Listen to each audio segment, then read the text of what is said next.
Hi, అందరికీ నమస్కారం. నేను శీల నాగేశ్వర్లు. ముఖ్యంగా ఈరోజు ఈ యొక్క మీడియా ముందుకు రావడం కారణం, ఆంధ్రప్రదేశ్, ఏపీ, ఏ అంటే అమరావతి, పి అంటే పోలవరం, ఈ రెండు విషయాల మీద ముందుగా ఆంధ్రప్రదేశ్, ఏపీ, ఏ అనే అమరావతి మీద మాట్లాడదాం. ఈ మధ్యకాలంలో అమరావతిపై అసెంబ్లీలో తీర్మానం చేసి ఢిల్లీకి పంపడం, కేంద్ర ప్రభుత్వం కూడా మన 1వ తారీఖున చట్టం చేయటం, పార్లమెంట్లో 2వ తారీఖున రాజ్యసభకు పంపించి రాజ్యసభలో కూడా ఆమోదింపజేయటం, అది ఎంతో ఆంధ్రప్రదేశ్ ప్రజలకు గర్వకారణం. ఏపీ ప్రజలు నిన్నటి రోజున మరొక దీపావళి, మరొక సంక్రాంతి, మరొక ఉగాది, మరొక గొప్ప పండుగలాగా చేసుకున్నమాట ఇది వాస్తవం. ఏపీలో ఉన్న 5.5 కోట్ల ప్రజలు అమరావతి రాజధానిగా సుదీర్ఘమైన పోరాటాల తర్వాత ఒక ప్రశాంతమైన వాతావరణంలో నిన్న సంబరాలు జరుపుకున్నారు. ఇది శుభ పరిణామం. ఈ సందర్భంగా బీసీ నవచైతన్య వేదిక తరపున, అలాగే జాతీయ చేతి వృత్తుల ఐక్య వేదిక పార్టీ తరఫున ఆ రాష్ట్ర పార్టీ అధ్యక్షుడిగా నేను కేంద్రాన్ని, రాష్ట్రాన్ని, అలాగే ప్రధానమంత్రి నరేంద్ర మోడీ గారిని, రాష్ట్ర ముఖ్యమంత్రి చంద్రబాబు నాయుడు గారిని, ఉప ముఖ్యమంత్రి పవన్ కళ్యాణ్ గారిని మనస్ఫూర్తిగా అభినందిస్తూ, ఈ రాష్ట్రం అభివృద్ధి చెందడానికి ఇది ఒక రాస మార్గంగా ఇది ఉపయోగపడుతుందని నమ్ముతున్నాను. ఎందుకంటే గత పరిణామాలు మనందరికీ తెలుసు. 2014లో రాష్ట్రం విడిపోయిన తర్వాత రాష్ట్రానికి రాజధాని లేకుండా విడగొట్టిన పాపం కాంగ్రెస్ అయితే, రాష్ట్రానికి మేము అన్ని విధాలు ఆదుకుంటామని చెప్పి బీజేపీ కూడా గత 10 ఏళ్ళు మోసం చేసిందని చెప్పడంలో నేను మాత్రం సంకోచించను. ఎందుకంటే 14లో అధికారంలోకి వచ్చారు, బీజేపీ, టీడీపీ కలిసే వచ్చాయి. కానీ అనుకున్నంతగా ఎంతో కొంత చేయూతను అందించిన కేంద్ర ప్రభుత్వం రాష్ట్రానికి, కొంత కేంద్ర ప్రభుత్వం సంపూర్ణంగా ఆంధ్రప్రదేశ్ రాష్ట్రానికి అవకాశాలు ఇవ్వలేదు, అంతగా శ్రద్ధ పెట్టలేదు. పూర్తిగా ఆ యొక్క చట్టంలో మనకి చట్టపరంగా వచ్చినట్లు అమలు చేయలేదు. కేంద్ర ప్రభుత్వం నిర్లక్ష్యం చేసిందని అనడంలో మాత్రం అది ఒక నిర్వివాదాంశం. ఎందుకంటే అది దేశ ప్రజలకు, రాష్ట్ర ప్రజలకు తెలుసు. అందుకే 2019 ఎన్నికలు వచ్చే నాటికి సంవత్సరం ముందుగానే రాష్ట్ర ప్రభుత్వం తరపున తెలుగుదేశం, బీజేపీ కలిసి ఉన్న ప్రభుత్వం వెళ్ళిపోవటం, ఎన్నికలకు వెళ్ళటం. తర్వాత జగన్మోహన్ రెడ్డి గారి మీద కూడా ఏదో ఒకసారి చూడాలి, యువకుడని రాజశేఖర రెడ్డి గారి మీద అభిమానంతో ఆయనకి అనూహ్యమైన రీతిలో 151 సీట్లు ఇచ్చి గెలిపిస్తే 151 సీట్లు చరిత్రలో ఎప్పుడు లేదు. అయితే జగన్మోహన్ రెడ్డి గారు అంతకంటే ముందు కూడా అమరావతికి అనుకూలం అన్నాడు. చంద్రబాబు నాయుడు అన్న ఇల్లు కట్టుకోలేదు, నేను ఇల్లు కూడా కట్టుకున్నాను, అక్కడ అమరావతి రాజధాని నేను సంపూర్ణంగా బ్రహ్మాండంగా డెవలప్ చేస్తాను అని చెప్పాడు. అధికారంలోకి వచ్చిన తర్వాత 6 నెలలు తిరగక ముందే ఇది అమరావతి కాకుండా 3 రాజధానులు అన్నాడు. 3 రాజధానులు ఆట, 3 ముక్కల ఆట అన్నాడు, ఆడాడు.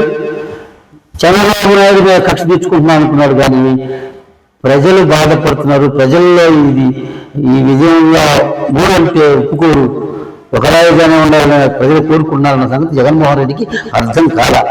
151 సీట్లు వచ్చింది కాబట్టి నేను ఇది మాట్లాడితే అదే, నేను అలా కూర్చుంటే అదే రాజధాని, నా ఆలోచన ఏ మాట వస్తే అదే శిలాశాసనం అనుకున్నాడు.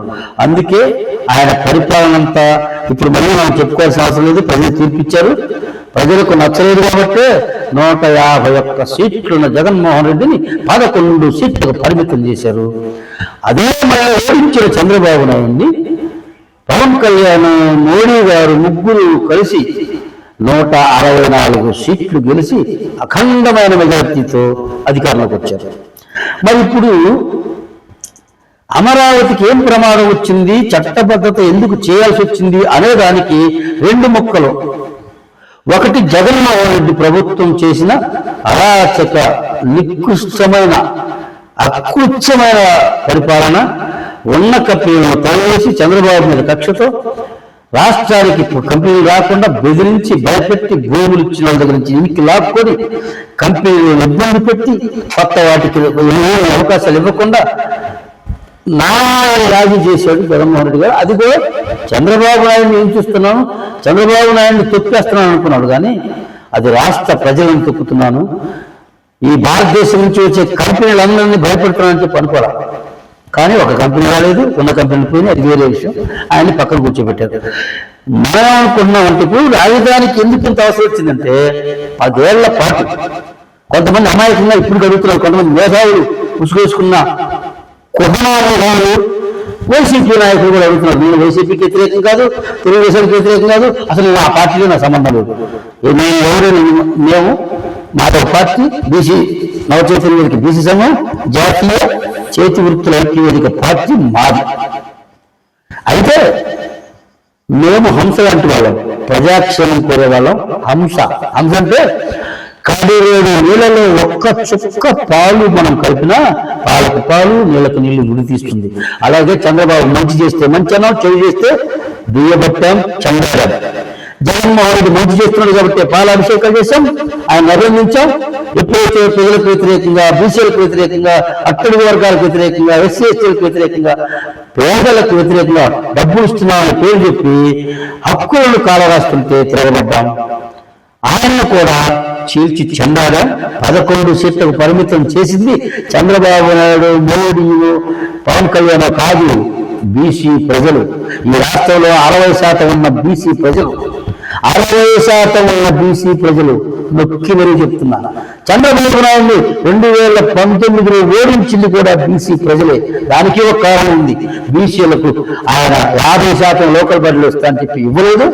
ఆయన అమరావతిని చెప్పినా, ఎన్ని కళ్ళు బిల్లు కబుర్లు చెప్పినా 60 రోజులు 70 రోజుల్లోనే 33,000 ఎకరాలు ఆయన మగం చూసి ఇచ్చిన ఆయన మంచి నాయకుడిని, మంచి పరిజ్ఞానం ఉందని, అలాగే రాజకీయమైన అవగాహన ఉందని, అనుభవం ఉందని, అది మంచి గుడ్ అడ్మినిస్ట్రేటివ్, మంచి పేరు, ఇన్ని పేర్లు ఉంది. ఇన్ని చేసి పోలవరం 72% పూర్తి చేసినా కూడా ఎందుకు వచ్చారు? జగన్మోహన్ రెడ్డి ఒక్కడి మీద ప్రేమతో కానే కాదు, బీసీలకు ఇచ్చిన మాట తప్పారు కాబట్టి కొంత జగన్మోహన్ రెడ్డి కూడా అప్పటికి 7 ఓట్లు పెట్టుకుని తిరుగుతున్నారు. తల్లి, చెల్లి, అతను జైలు పెట్టడం అది ఏమట్లా చట్టం తన ప్రభుత్వం చేసుకుపోయిందంటారు వాళ్ళు. కానీ ఏది ఏమైనా బీసీలు ఎక్కువ శాతం జగన్మోహన్ రెడ్డిని మన్నోడిచ్చారు. అంతకుముందు చంద్రబాబు నాయుడు కూడా బీసీలే ఎక్కువ శాతం జగన్మోహన్ రెడ్డికి వెళ్ళి మళ్ళీ 2019లో చంద్రబాబు నాయుడు ఇచ్చారు, 2024లో జగన్మోహన్ రెడ్డిని అలాగే ఇచ్చారు. ఇప్పుడు మళ్ళీ నేను చెప్తాను, రాజధాని విషయంలో ఇప్పుడు ఎందుకు వచ్చింది? జగన్మోహన్ రెడ్డి పెట్టిన భయానికి కంపెనీలు కూడా రావటానికి కూడా భయపడుతుంది. రాష్ట్రం ఏమైపోతుందో, మళ్ళీ రాజధాని మళ్ళీ వస్తాయని ప్రజల్లో కూడా గందరగోళం ఉన్నది.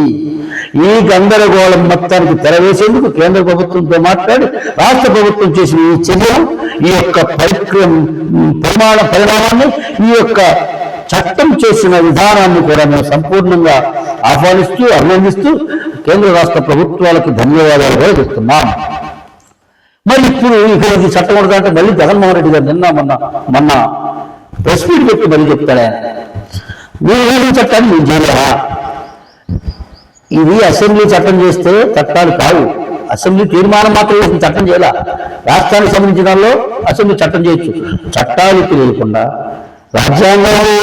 రాజ్యాంగం గురించి తెలియకుండా, చట్టాలు తెలియకుండా ఎలా చట్టాలు చేస్తారో, దేన్ని చట్టం అంటారో తెలియకుండా, తీర్మానానికి చట్టానికి కూడా తేడా తెలియకుండా మీరు చేసిన తీర్మానం జరిగితే మేము చేయలేవారు, తీర్మానం మేము చేయలేవా, మళ్ళీ దీన్ని అమరావతి కాదు మార్చి మేము చేయలేవా అని మాట్లాడుతుంటే జగన్మోహన్ రెడ్డి గారు, అవునా ఇంత అపరిజ్ఞానంతో రాజకీయంగా అవగాహన లేకపోతే కొత్తవాడు మరలా రాజ్యాంగం పట్ల కూడా కనీసం నమ్మకం లేకుండా ఇలా మాట్లాడతాడు ఏంటి? రేపు పార్లమెంట్ ఇలా చేసి ఇప్పుడు చేస్తున్నది, అదే చేసేవాడు ప్రెస్ మీట్ పెట్టావు 1వ తారీఖు 2వ తారీఖు 2 రోజుల చట్టం అయిపోయింది కదా నిన్నటితో. మరి ఇప్పుడు నువ్వు పార్లమెంట్ ఎలా మారుస్తావు? నీకున్న 40 ఎంపీలు కాదు, రేపు 27 ఎంపీలు ఒకవేళ మారి 30 మంది 29 మంది 31 మంది ఎంపీలు అయినా కూడా మొత్తం నువ్వు తెలిసినా కూడా చేయకూడదు. ఆయన నీకట్ట ఓట్లు వేస్తారు ఆంధ్రప్రదేశ్ ప్రజలు. అమరావతికే వ్యతిరేకంగా ఆయన కేంద్రంలో చట్టం చేస్తుంటే నీ 9 ఎంపీల చేత నువ్వు వాకౌట్ చేసి బయటకు వచ్చి అమరావతి అంటే నాకు ఇష్టం లేదని సంకేతాలు పంపించిన జగన్మోహన్ రెడ్డి గారు మీకు ఆంధ్రప్రదేశ్ ప్రజలు ఎందుకు ఓట్లు వేయాలి? ఎందుకు ఓట్లు వేస్తారు అసలు?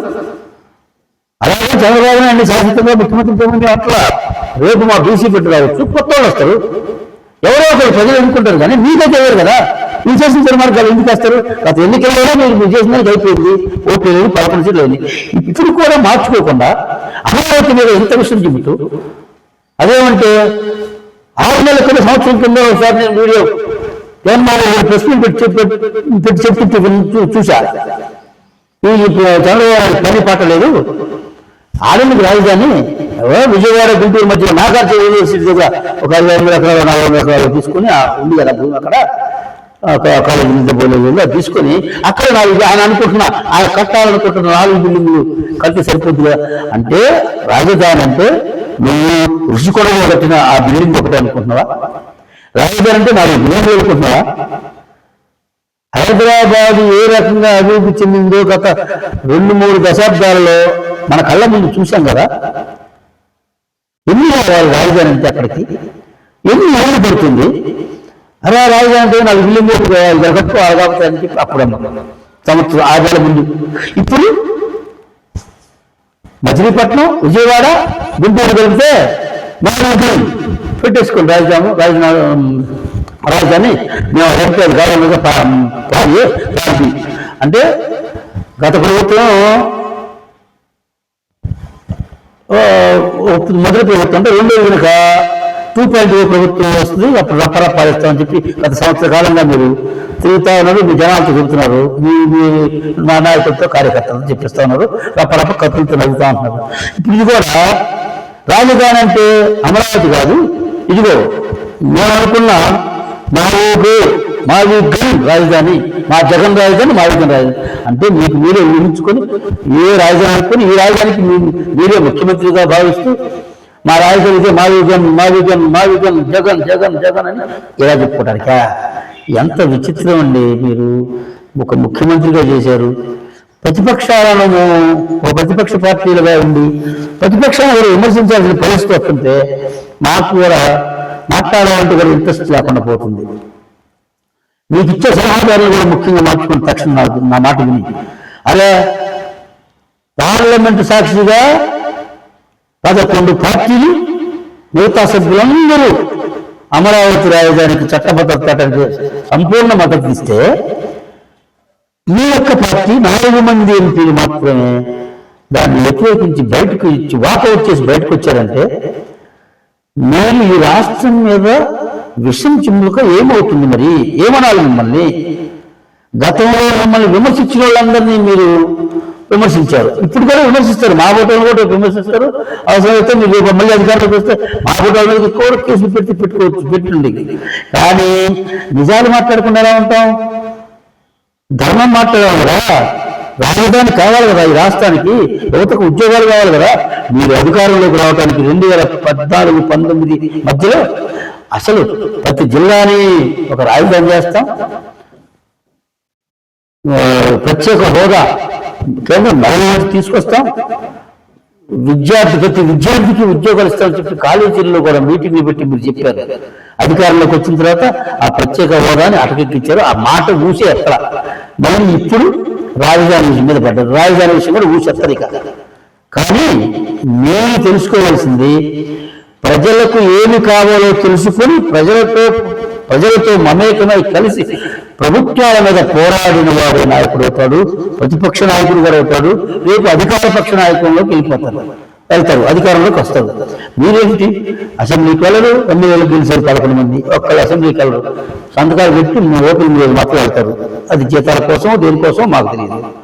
మరి అసెంబ్లీలో ప్రశ్నించకుండా, అసెంబ్లీకి పోయి చట్టసభలో ప్రశ్నించకుండా మీరేంటి? మరి మీరు మీ ఆఫీసులో వెళ్తే మీ ఇంట్లో కూర్చొని మీడియా ఉంది కదా అని మీకు వచ్చే 4 డబ్బులు ఇస్తే 10 మీడియాలు వస్తాయి కాబట్టి, కొన్ని మీడియాలు మీ సొంతగా ఉన్నాయి కాబట్టి, సాక్షి కాకుండా చాలా మీడియాలు మీ సొంతగా కూడా కొన్ని మీ భాగస్వామ్యాలు ఉన్నాయి కాబట్టి వాళ్ళని పిలుచుకొని చెప్పుకుంటే అదే ప్రజాస్వామ్యం అనుకుంటే ఎలా?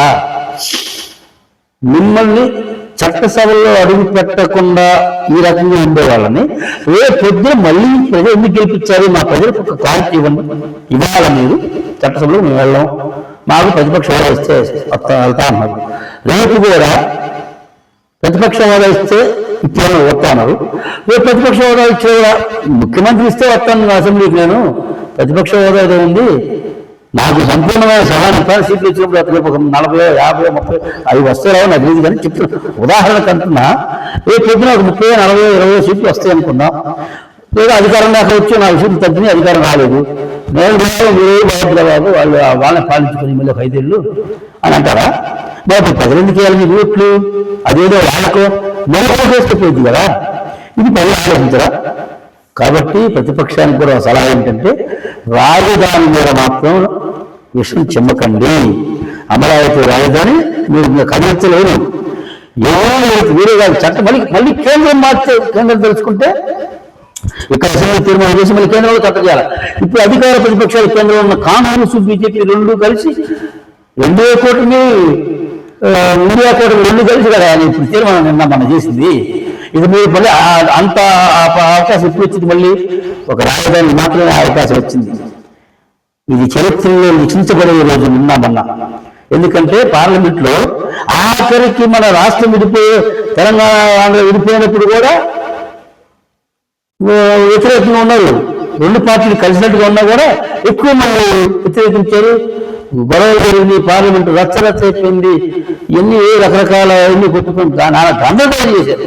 కానీ ఈ బిల్లుకి మీరొక్కరు మాత్రం వ్యతిరేకించి బయటకు వచ్చారు. ప్రశాంతంగా జరిగింది అక్కడ. ఈ యొక్క తీర్మానాన్ని ఇంత అద్భుతంగా బిల్లు పాస్ చేసినందుకు పార్లమెంట్లో ఉన్న పార్లమెంట్ మిగతా పార్టీలు అందరు సభ్యులకు, అన్ని రాజకీయ పార్టీలకు, వితౌట్ వైఎస్ఆర్సీపీ తప్ప మిగతా అన్ని పార్టీలకు కూడా మేము అభినందనలు తెలియజేస్తూ, ముఖ్యంగా కేంద్ర రాష్ట్ర ప్రభుత్వాలకు అభినందనలు, ధన్యవాదాలు తెలియజేస్తున్నాము. Thank you.